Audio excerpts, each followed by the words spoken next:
Utara memang dikenal sebagai wilayah dengan suhu udara yang panas dan polusi udara yang tinggi.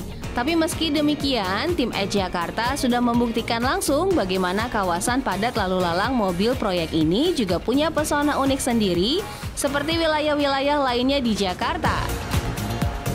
Anak Jakarta pasti masih ingat episode-episode Edge Jakarta sebelumnya kan? Kalau lupa, coba kita rekap spot apa saja sih yang pernah kita jelajahi di Jakarta Utara. Ya, yang pertama ada Kampung Portugis atau Kampung Tugu. Di sana kita mengenal akulturasi budaya yang unik antara kolonial Portugis, Belanda, dan para Marjikers. Lalu ada gereja ramah lingkungan yang punya desain unik karya budayawan Romo Mangunwijaya. Dan yang terakhir ada wisata religi bersejarah di makam keramat Mbah Priok.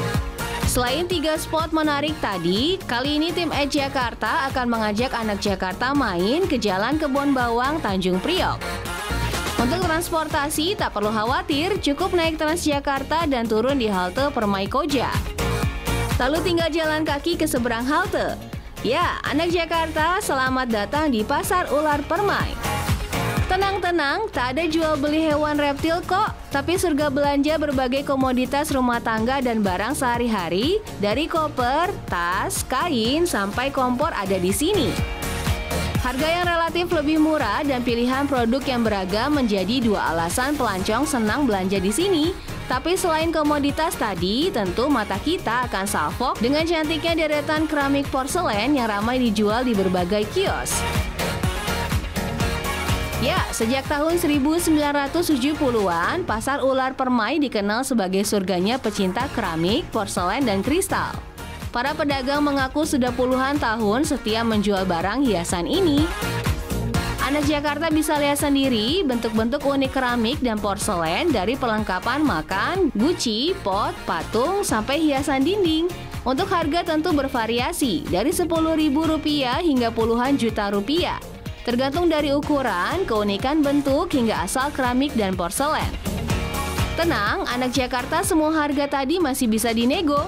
Disinilah skill nego anak Jakarta akan diuji para pedagang. Selain diserbu pecinta keramik dan porselen dari Jakarta, ternyata para pembeli juga datang dari Pulau Jawa, bahkan turis asing. Sebut saja Taiwan, Belanda, sampai Inggris. Para pedagang pun mengaku sudah sering melayani para bule pecinta barang antik.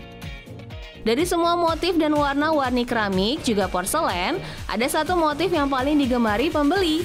Ya, apalagi kalau bukan si biru putih ini. Warnanya yang khas dengan motif keramik dan porselen asal Tiongkok ini memang booming di Indonesia dan negara-negara lainnya di dunia. Anak Jakarta mungkin penasaran mengapa banyak menjual keramik dan porselen di Tanjung Priok ini? Dari mana para pedagang mendapatkan stok barang-barang unik ini?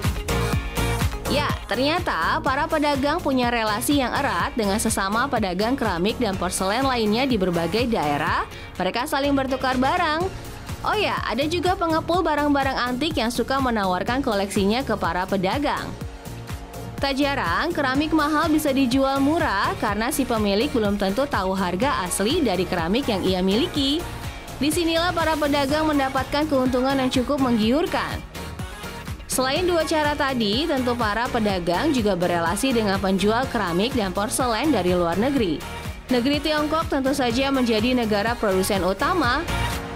Ya, menurut catatan sejarah, karya seni rupa murni ini sudah eksis di negeri Tiongkok sejak masa prasejarah atau 5.000 tahun Masehi.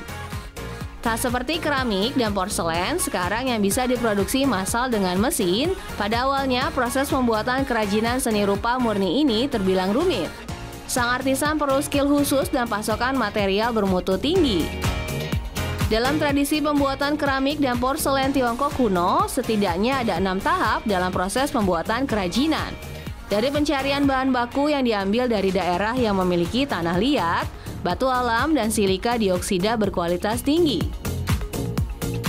Setelahnya, semua bahan dilebur dan dibersihkan hingga kotoran terbuang sempurna. Barulah setelahnya, adonan dibentuk dan diwarnai oleh para artisan sesuai motif yang populer pada masa itu.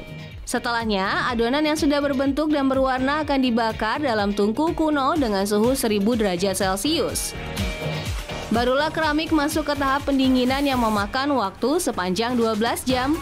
Proses yang panjang, bentuk yang unik, dan bahan baku yang berkualitas membuat Tiongkok menorehkan prestasi sebagai negara penghasil keramik pertama dan terbaik di dunia.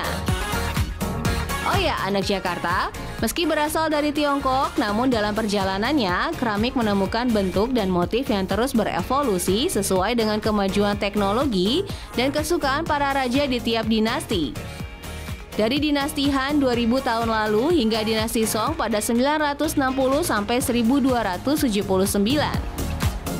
Nah, si keramik dan porselen berkelir biru putih yang populer di pasar ular ini ternyata sudah eksis di Tiongkok sejak era dinasti Ming pada 1368 sampai 1644. Fun fact nih, anak Jakarta, meski budaya Tiongkok begitu kental dalam setiap detail keramik dan porselen, namun pada abad ke-9 sampai 15, artisan Tiongkok mendapat pengaruh dari keramik Islam. Bahkan, pigmentasi warna biru yang ditorehkan di atas keramik dan porselen kala itu diimpor artisan Tiongkok dari Persia. Perdagangan yang kian mendunia sejak abad ke-7 membuat keramik dan porselen Tiongkok memiliki pangsa pasar yang luas di Jepang dan Korea. Perdagangan keramik dan porselen semakin meluas ke pasar Eropa dan Asia Tenggara di masa dinasti Ming. Bahkan dinasti yang dipimpin Su Yuanzhang ini mengizinkan VOC untuk membuat toko keramik dan porselen di Makau. VOC kemudian berlayar ke Asia Tenggara dan berlabuh di Nusantara pada abad ke-16. Dari kapal-kapal VOC inilah, kemungkinan besar keramik dan porselen mulai masuk ke Indonesia. VOC memboyong semua keramik dan porselen melalui pelabuhan Tanjung Priok. Bagaimana anak Jakarta? Sudah lebih jelas kan mengapa banyak penjual keramik dan porselen di Tanjung Priok? Ya, karena biaya ekspor yang lebih terjangkau dan lokasi yang relatif dekat dengan pelabuhan. Siapa sangka anak Jakarta, dari porselen dan keramik cantik ini, kita bisa melacak sejarah panjang tradisi keramik Tiongkok, sekaligus mengetahui kejayaan VOC dan tentunya membeli keramik dan porselen untuk mempercantik rumah kita.